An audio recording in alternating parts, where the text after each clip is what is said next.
Bonjour à vous toutes et bonjour à vous tous et excellent début de matinée à vous qui nous suivez sur le www.larepubliquedespyrénées.fr. Très heureux de vous retrouver pour la dernière ligne droite, la dernière matinale connectée de cette semaine hippie. Ça ne veut pas dire d'ailleurs que la semaine hippie se termine puisque vous le savez, demain nous nous retrouverons ici même d'ailleurs au centre de congrès pour la grande soirée hippie durant laquelle seront décernés les trophées hippie, le meilleur des Pyrénées numériques. D'ici là, avec l'ensemble des partenaires dont vous voyez le nom s'inscrire juste à côté de moi, je vous invite à reprendre les différentes matinales que nous avons commises ensemble depuis la semaine dernière maintenant, autour de toutes les thématiques qui vont se rafficher une nouvelle fois juste à côté de moi. Elles sont toutes disponibles en replay sur le www.larepubliquedespyrénées.fr, l'ensemble de ces matinales qui nous permettent d'aborder différentes thématiques liées à la transition numérique et digitale. Et ce matin, nous allons nous concentrer sur une question. De quelle façon le digital peut ou pas d'ailleurs contribuer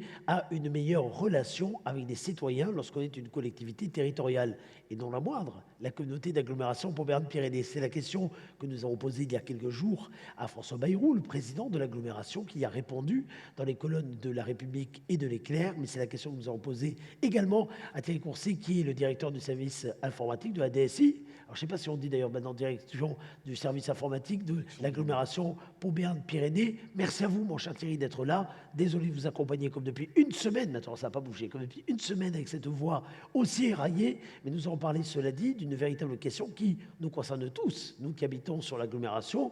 De quelle façon le numérique, le digital peut améliorer notre vie quotidienne et en particulier les relations que l'on a avec les collectivités, avec celles et ceux dont on a besoin au quotidien pour des tas de finalement questions que l'on peut se poser, de l'état civil, en passant par la propreté, en passant par tout un tas de choses qui concernent notre quotidien. Pour Ma Ville Facile, c'est le nom, non pas d'une application, mais bien au-delà d'ailleurs, je crois, d'une démarche qui a été entamée il y a quelques années maintenant et qui est une véritable réalité concrète aujourd'hui. De quoi s'agit-il ? Alors en fait, juste on dit la direction du numérique. Voilà, il me semblait que c'est plus DSI, voilà. C'est ça. Direction du numérique, parce que c'est un terme qui englobe beaucoup plus de choses aujourd'hui, je pense qu'il parle plus aux gens. Alors sur le concept de Ma Ville Facile, en fait c'est un concept de guichet unique multicanal.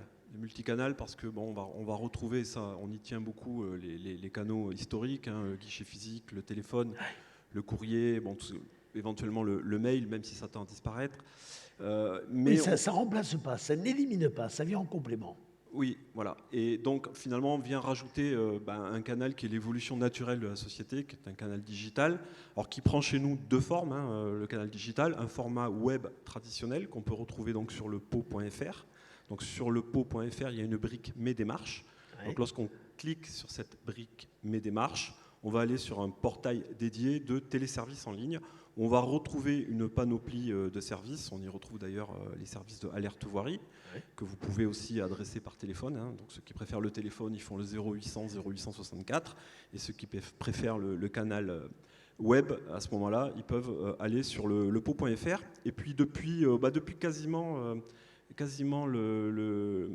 c'est une coïncidence, mais depuis le Covid, on a lancé le confinement.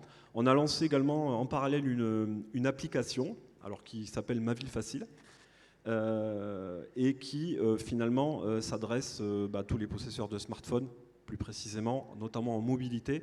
Alors pourquoi l'appli ? Parce que l'appli déjà c'est très populaire, et puis ça permet vraiment de toucher les gens en mobilité. Voilà, et ça c'est important parce que lorsqu'on doit faire un signalement dans la rue, on va bénéficier de fonctions notamment de géolocalisation et on peut prendre des photos et donc on peut amener des éléments in situ qui vont remonter jusqu'au centre de traitement urbain, donc le guichet unique comme on l'appelle, pour pouvoir traiter les demandes. Donc c'est quand même un canal de mobilité important. Alors on va y revenir dans quelques minutes si vous voulez bien Thierry. On va commencer par le départ. De quelle façon s'adresser aujourd'hui à la collectivité Pont-Béarn-Pyrénées ou à la ville de Pau si vous habitez à la ville de Pau, à la ville de Bizanos si vous habitez à Bizanos, pour les questions du quotidien. Réponse en images.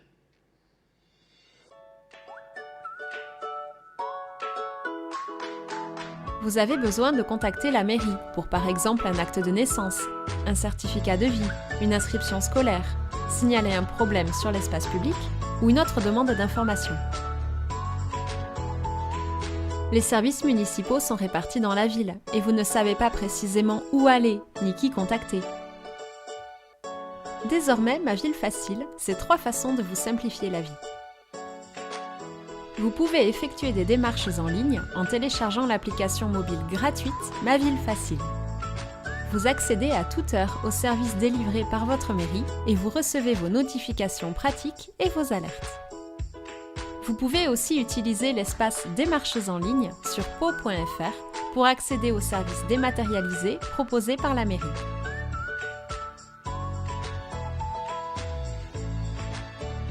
Vous pouvez aussi vous rendre au guichet unique situé à l'Hôtel de Ville, à la Maison du Citoyen 12 des Bois, à la Maison du Citoyen de Saragosse et, à partir de 2021, à la Tour des Halles.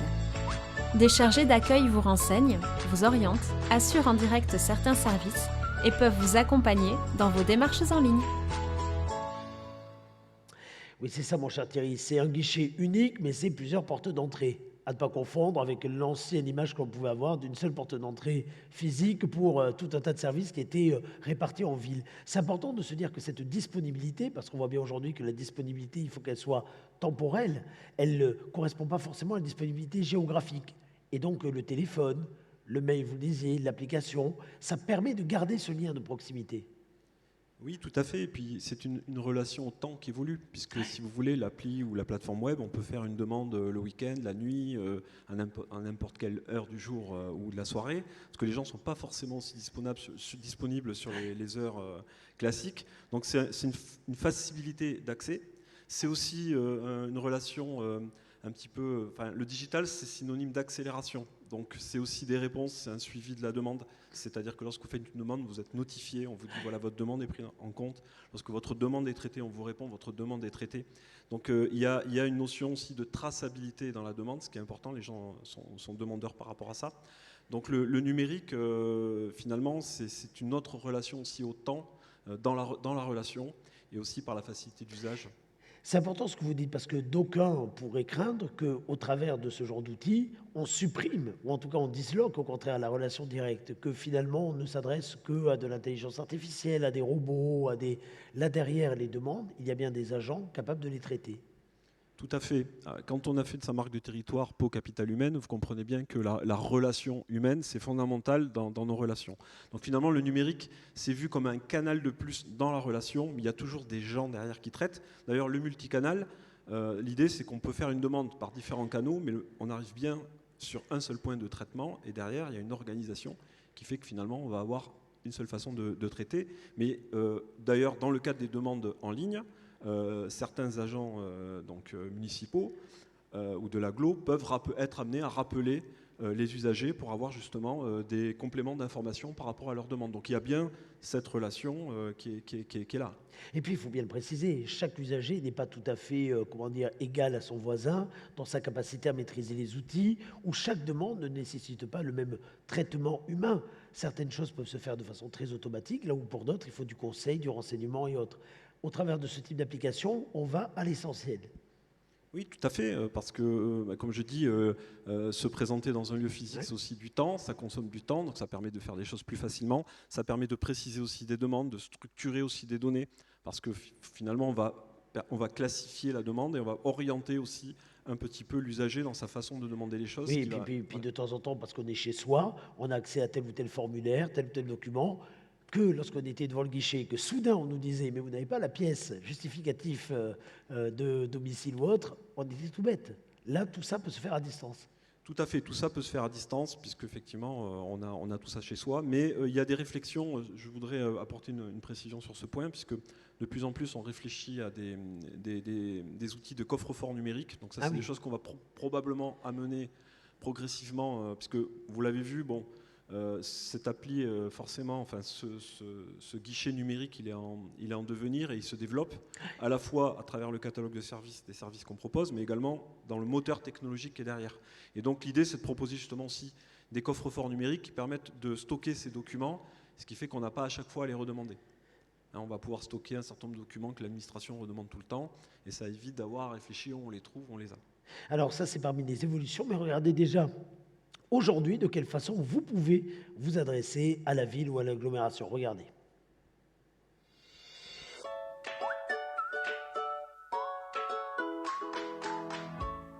un vieux canapé traîne depuis 2 jours sur le trottoir en bas de mon immeuble. Avec l'application mobile Ma Ville Facile, je signale ce dépôt sauvage au service de la mairie.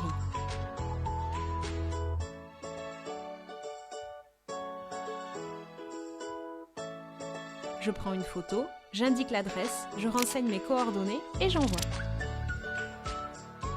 Ma demande est immédiatement orientée vers le service concerné pour une intervention dans les meilleurs délais. L'application Ma Ville Facile me permet d'effectuer tout type de signalement sur l'espace public. Pour une prise en charge efficace par les services de la mairie, je choisis la bonne catégorie: propreté, chaussées et trottoirs, mobilier urbain, panneaux et marquages au sol, etc. Finalement, c'est simple. Avec l'application mobile Ma Ville Facile, plus besoin d'écrire ni d'appeler.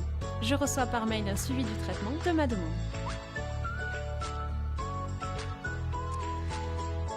Alors, un petit exemple parmi tant d'autres de ce que permet l'application. Ce qui est important de bien rappeler, c'est que ce n'est pas une obligation de passer par l'application. On est bien d'accord. C'est ce que vous disiez tout à l'heure quand vous parlez de multicanal.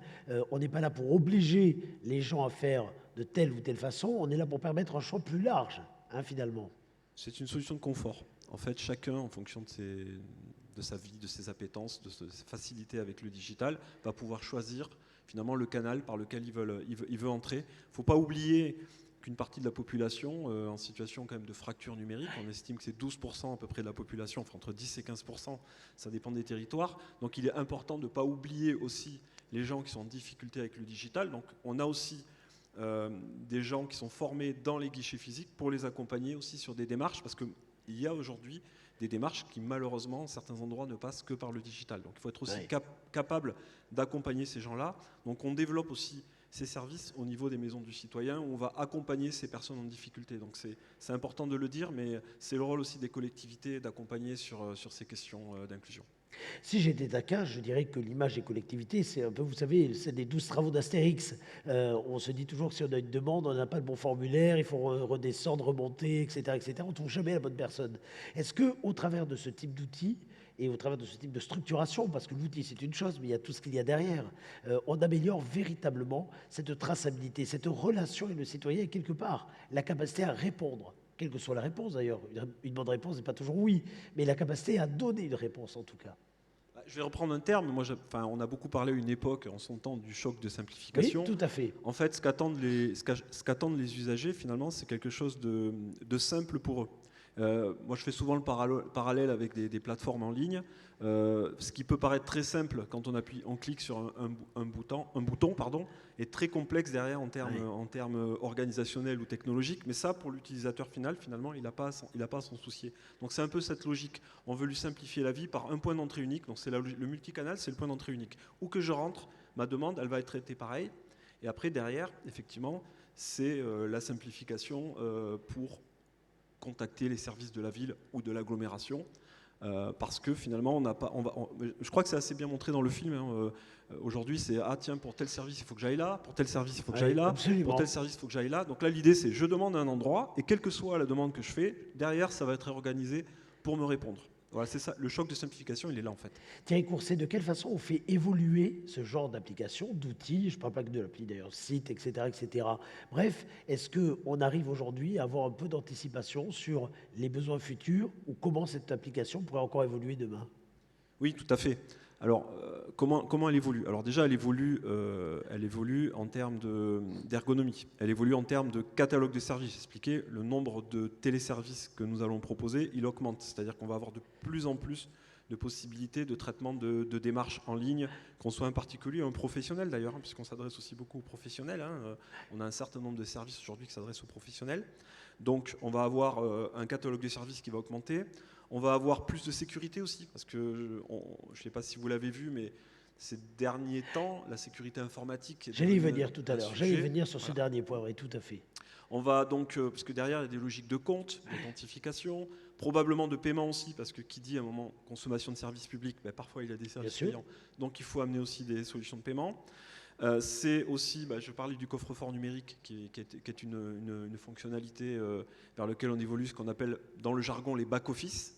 Donc là, c'est des back-office et des front-office pour les utilisateurs qui vont leur permettre de retrouver des documents, leur historique de démarche avec la collectivité. Donc l'évolution se fait à ce niveau-là, et je dirais aussi beaucoup, de plus en plus, sur tout ce qui est mobilité, hein, puisque évidemment les gens consomment des services en mobilité.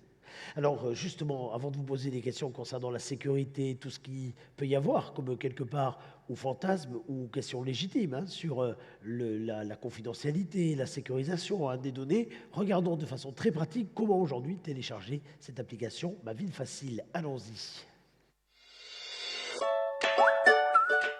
Votre appli Ma Ville Facile évolue et devient une appli de territoire.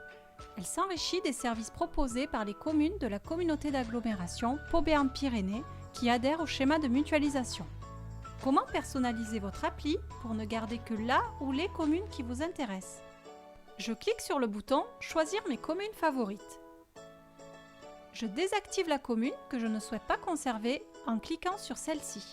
En maintenant une pression sur l'icône de la commune, je peux organiser l'ordre d'affichage des communes en les faisant glisser sur l'écran.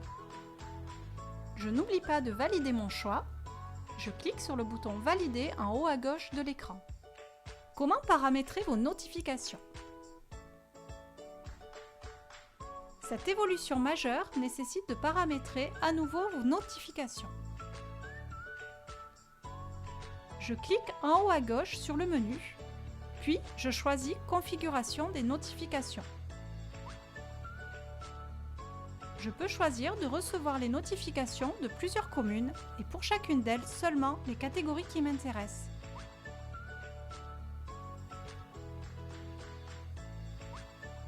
À bientôt avec de nouvelles communes. À bientôt avec de nouvelles communes. Il y a combien de communes d'ailleurs, Thierry, aujourd'hui, qui, dans la grande famille, qui représente maintenant la communauté d'agglomération Pau Béarn Pyrénées, seront disponibles immédiatement? Alors aujourd'hui, merci de poser la question, parce que rappelons qu'effectivement, même si elle est initiée par la ville-centre, cette politique est une politique communautaire aussi. Absolument. C'est-à-dire que les communes de l'agglomération peuvent bénéficier de l'ingénierie qui est réalisée au niveau de la ville-centre. Et donc aujourd'hui, en plus de la ville de Pau, on a 28 communes qui adhèrent au schéma de mutualisation et donc qui peuvent bénéficier de ces fonctionnalités aujourd'hui. Alors, on ne va pas se quitter sans que je vous pose la question que tout le monde se pose. Est-ce que c'est vraiment sécurisé? Est-ce que lorsque je vais passer par la plateforme pour déposer un document, faire une demande, donc je vais renseigner des données personnelles, est-ce que tout ça est bien gardé? Vous voyez bien toutes les questions qu'il y a aujourd'hui hein, autour de la sécurité. Oui, alors autour de la sécurité, il y a plusieurs... je dirais qu'il y a deux grands volets. Il y a un premier volet qui est un volet de sécurité physique et logique des données, c'est-à-dire où on stocke les données, oui, comment on les protège, et ça c'est plutôt de la tambouille technologique, si j'ose dire.